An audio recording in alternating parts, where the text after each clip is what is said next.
Hello everybody, today we're having a look at a Rick Owens pair of pusher trousers, which is a new season item, one of the latest seasons. I haven't really checked out these codes yet, but before we start I want to tell you a little bit about Minto.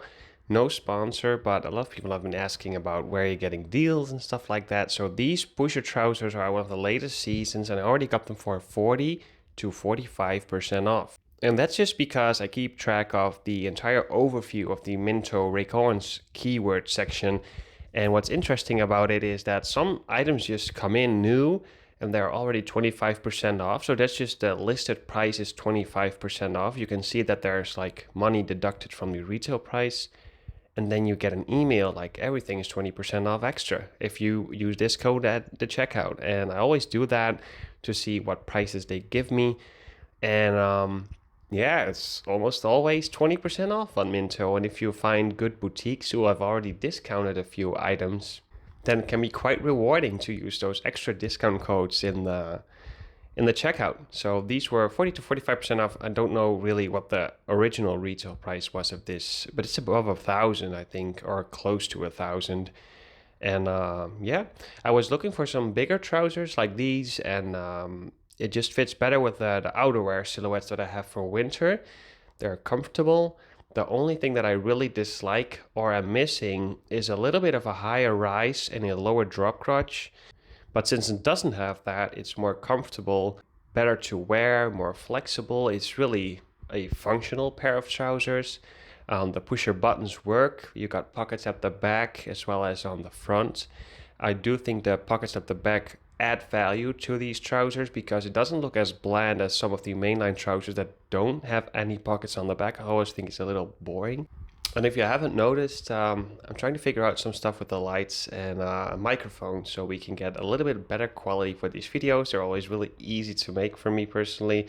That's why you don't see me go out that much anymore to record outfit videos, because I just want to give you the information that you will probably need or want to see. But on the other side as well, it's pretty entertaining if I see other people, their outfits on YouTube and like in a street setting and stuff. That's way more interesting. So I'm trying to figure this entire thing out and adding some value to the channel as well, and going into the new year with a bunch of new content. So if you have any questions about these pushers, the sizing is a size large. It's a dark shadow pair, so it has that, I don't know why they do that, but that really big piece of fabric just hanging around in a trouser, which you also have with that harder tummy tee that I had, and it's just, I just cut that off. I really dislike that.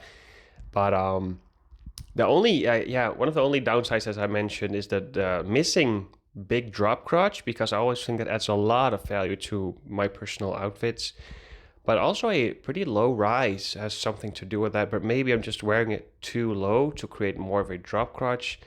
And when you're just walking, but when you're like bending over, trying to pick stuff up in these trousers, since they have that drawstring, I don't use the drawstring as a function of a belt. I just want to have the drawstrings visible.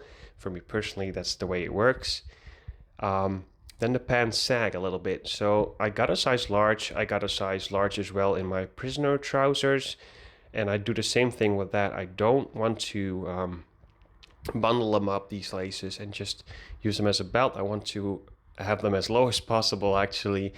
And some of the shorts, I have a size medium, the dark shadow shorts, but it doesn't always work. So most likely I'm a size large, and I got a size large in these TWILL pusher pants as well. So as far as I know, all these buttons actually open up at the sides. I don't know why you would do that. I just want to play around with a few, I think, one or two, not more.